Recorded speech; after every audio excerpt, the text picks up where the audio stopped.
we've managed to do now a gigawatt hour of energy storage deployment worldwide.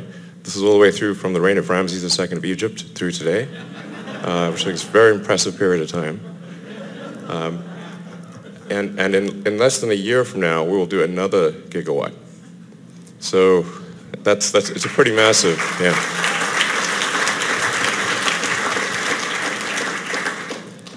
So the rate of stationary storage deployment is going to grow exponentially. I mean, it's really, I think for many years to come, each incremental year will be about as much as all of the preceding years, which is a crazy, crazy growth rate. It's also a sort of a production limited thing. We would actually be able to do more if we could produce more. And we are producing a lot of batteries. So, in fact, next quarter at the Gigafactory, we expect to make more battery capacity than all other EVs combined worldwide, including China. So,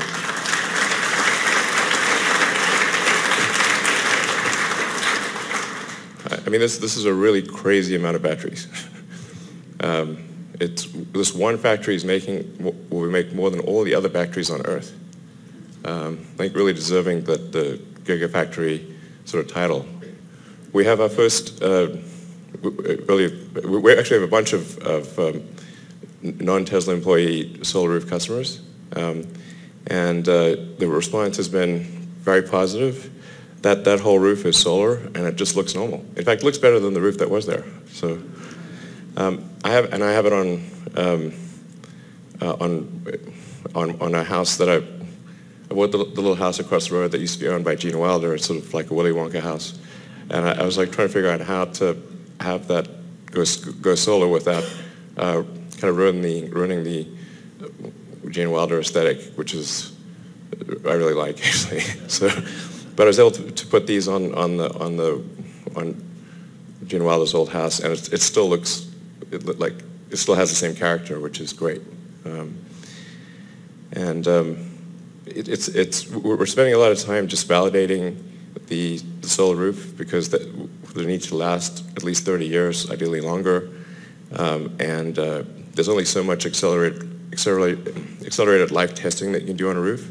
So before we can deploy it to a large number of houses, we need to make sure that all elements of the roof are going to last for at least 3 decades, ideally sort of half a century or more. But this is going to be a very big product. And it's also going to grow exponentially.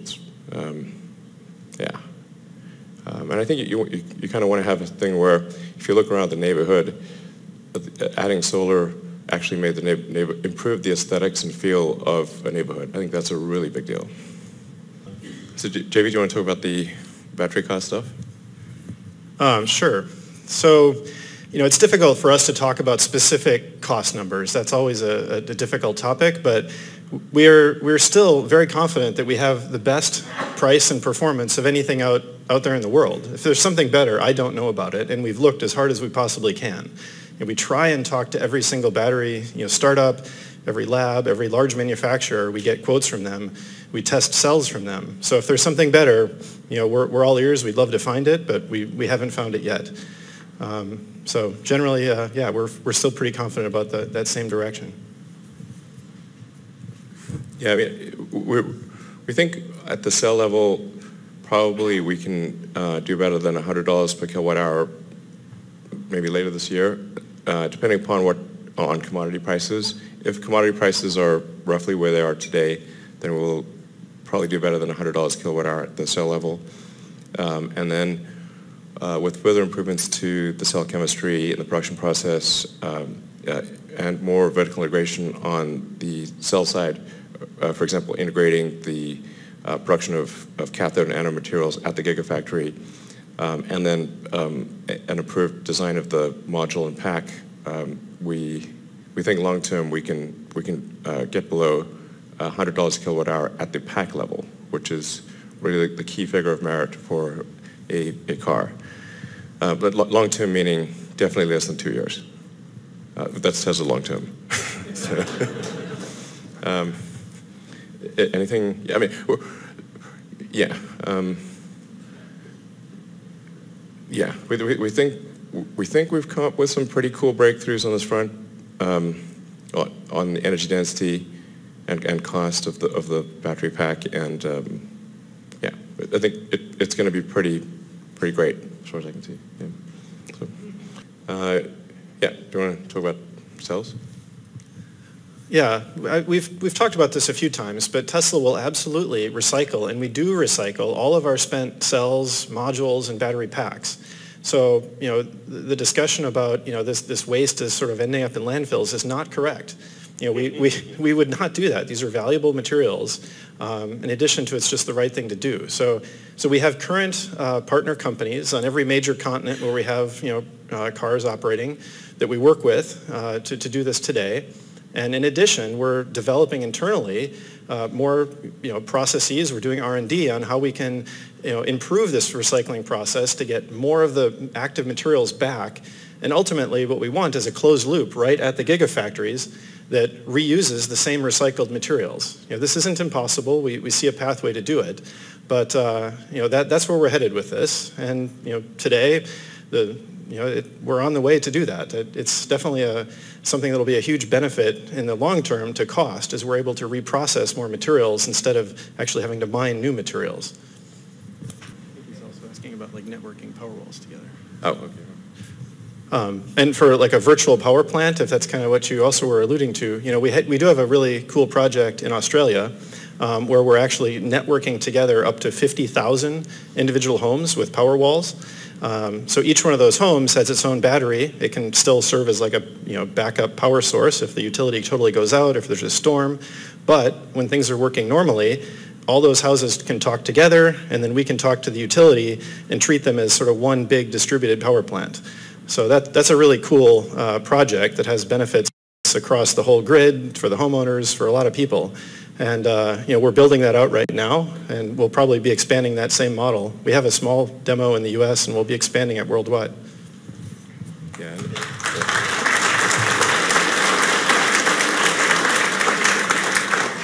And we're also doing, you know, quite a lot in Puerto Rico. I think Tesla's more battery projects and solar projects in Puerto Rico than everyone else combined. So we're making a big difference there, doing our best to, and I think there's potential for kind of a virtual grid in Puerto Rico as well, rather than rebuilding a legacy, you know, sort of oil and gas based energy generation system. When do you expect significant battery advances to allow Tesla to pack twice as much energy into each of the batteries without increasing the size or weight?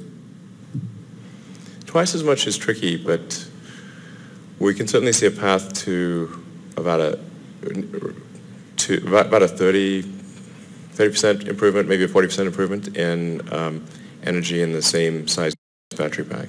That's technology we are confident does work, and it needs to be scaled up and made very reliable. But 30 to 40% is definitely doable. Long term, probably double. Long term by other people's standards.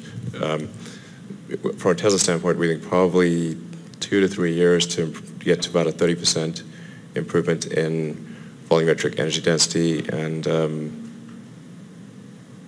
yeah, maybe 6 years or something, 6 to 8 years to get to a doubling.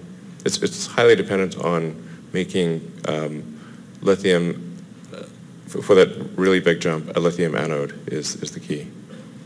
Just plating out pure lithium on the anode.